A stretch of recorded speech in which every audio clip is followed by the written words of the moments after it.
Vous avez certainement entendu dire que nous, les humains, n'utilisons que 10% de notre cerveau. Vous l'avez probablement entendu des professeurs ou des films.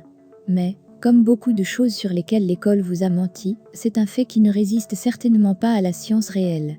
La vérité est que bien qu'il n'y ait pas de limite connue à ce que le cerveau peut faire, il y a des moments où vous utilisez réellement 100% de votre cerveau. Comme l'explique American Scientific, toutes les parties du cerveau ne se déclenchent pas en même temps, mais au cours d'une journée, une personne aurait utilisé toute sa puissance intellectuelle. C'est parce que la majorité de ce que vous faites, aussi stupide que cela puisse paraître, exige beaucoup plus de votre cerveau que vous ne le pensez. Des choses comme votre routine de café du matin activent diverses parties du cerveau en quelques secondes. Se lever pour obtenir la cafetière, la verser dans une tasse et laisser de la place pour la crème, allume les lobes occipitaux et pariétaux, les cortex moteurs sensoriels et sensorimoteurs, les ganglions de la base, le cervelet et les lobes frontaux, a déclaré American Scientific. S'il faut autant d'intelligence pour faire du café, imaginez combien il en faut pour quelque chose de vraiment compliqué, comme comprendre une leçon à l'école ou rédiger un rapport. Les scientifiques disent qu'il n'est tout simplement pas juste de dire que 90% de votre cerveau n'a pas d'importance, car toutes les parties du cerveau fonctionnent. Il n'y a pas de remplissage.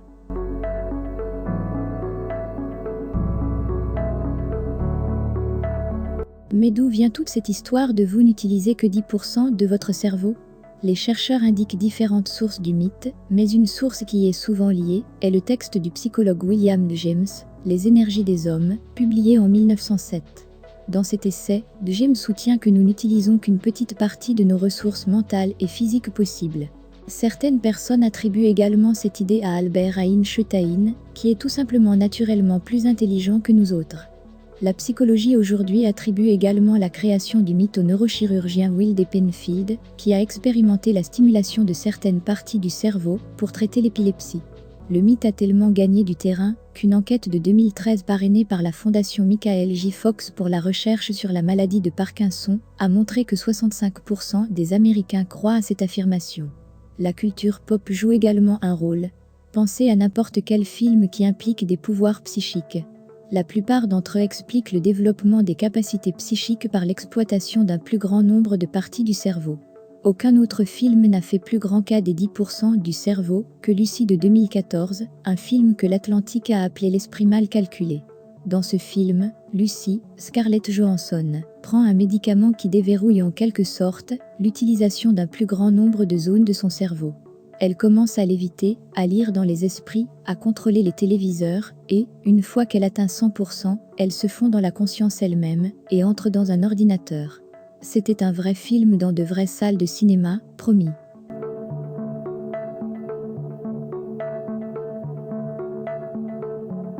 Malheureusement, ce n'est pas parce que vous utilisez vraiment plus de 10% de votre cerveau que vous allez commencer à développer la télékinésie. Les scientifiques ont mesuré la quantité de cerveau que les gens utilisent lorsqu'ils font certaines activités. Hiltlin a noté que les chercheurs examinent l'activité cérébrale grâce à une imagerie par résonance magnétique, IRM.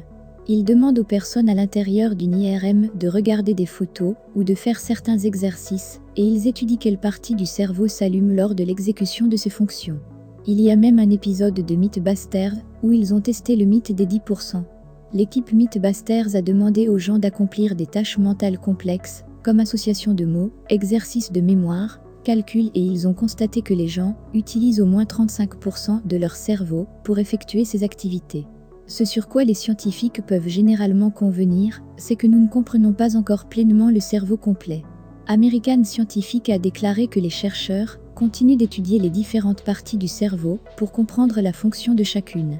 En général, nous connaissons les neurones, mais qu'en est-il des cellules gliales qui supportent les neurones ? Quelle est leur fonction ? Les scientifiques ne savent pas non plus d'où vient la conscience. Nous savons que les gens utilisent bien plus de 10% de leur pleine capacité cérébrale, mais les scientifiques tentent également de comprendre davantage le fonctionnement du cerveau et son plein potentiel. En attendant, désolé, vous ne pouvez vraiment pas lire dans les pensées.